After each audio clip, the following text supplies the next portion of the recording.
Hello everyone, my name is Sarah Itkin. I'm psychic medium, angel channel, and intuitive healer. Today I wanted to talk about a message I got from the angels when I was giving a reading, and I'm titling this talk When the Impossible Became Possible. So I was giving a woman a reading who is in a major transition and having to take, one leap of faith after another, and she was extremely stressed out and afraid that she was going to fail. And when I tapped in, I heard the angels tell me to tell her to think about when the impossible became possible. So I think this is such a beautiful message that we can all apply to our lives during times when we're absolutely freaking out.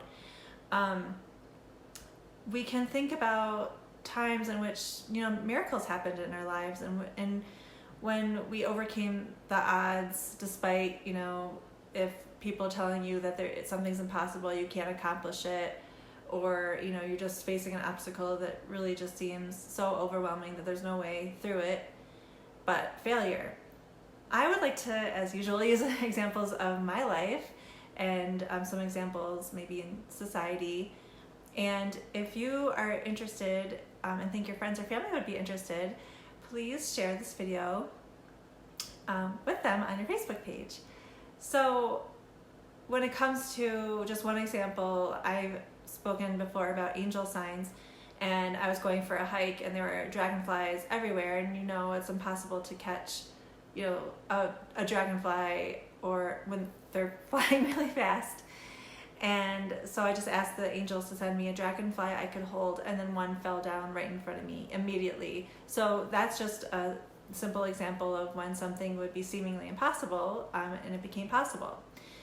And another example that I've used before in my talks is my whole transition from Rochester, my hometown, to Boulder, Colorado. Originally, when I wanted to change my life and take the next step in practicing as an intuitive healer, I had some really close family move out to Boulder, and I didn't want to leave Rochester. So I just said to the universe, I want to live in Rochester for chunks of time and Boulder for chunks of time. And I didn't know how it was going to happen, and wouldn't that feel like something that's an impossibility for someone who isn't extremely wealthy to be able to go back and forth? But that's what happened. I was able to move to Boulder, and I have clients in Rochester, so I'm able to go back to Rochester for weeks at a time to be with my family and to see clients. But I really had to surrender in order to let that happen, let the universe kind of show me how that was going to happen and guide me. And another example that I've spoken about before in my life is rent in Boulder. So when I first got to Boulder, I was just house sitting because rent is so extremely high and I didn't want to have a roommate. And finally, I knew that I had to stop house sitting and really land somewhere.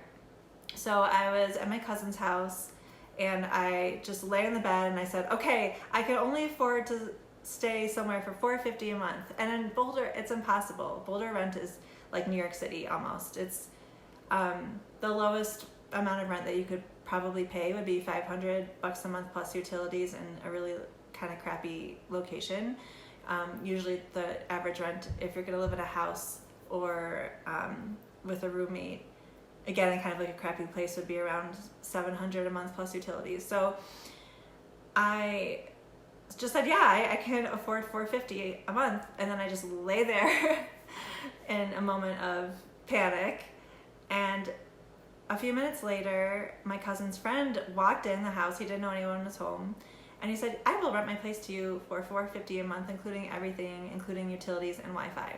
So I basically got the cheapest rent in all of Boulder.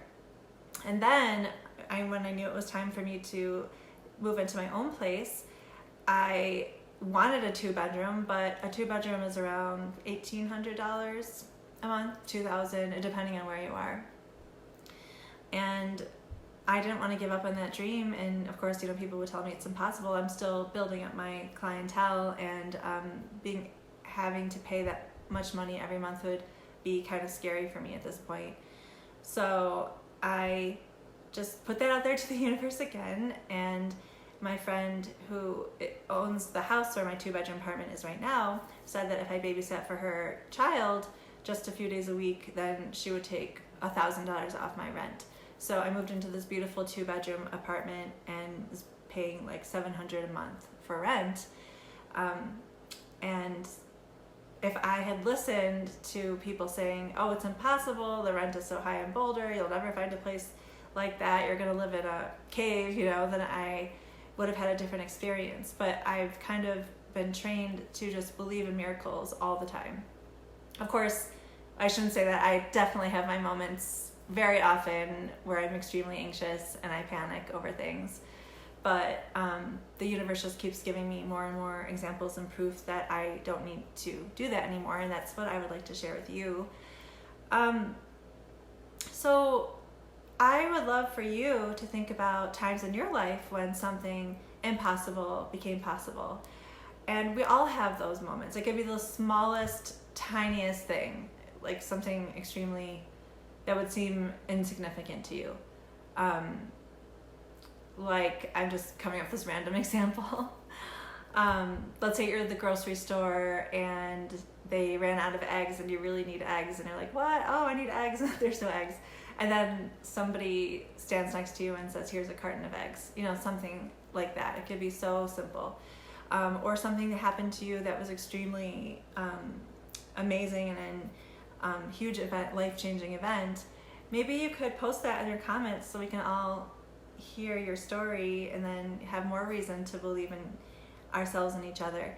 And I'm just thinking of you offhand. There are so many stories about people who were told they were never going to be able to walk again, who were able to walk, or people who were told they were never going to be able to they had a terminal illness, so they weren't going to survive, and they do.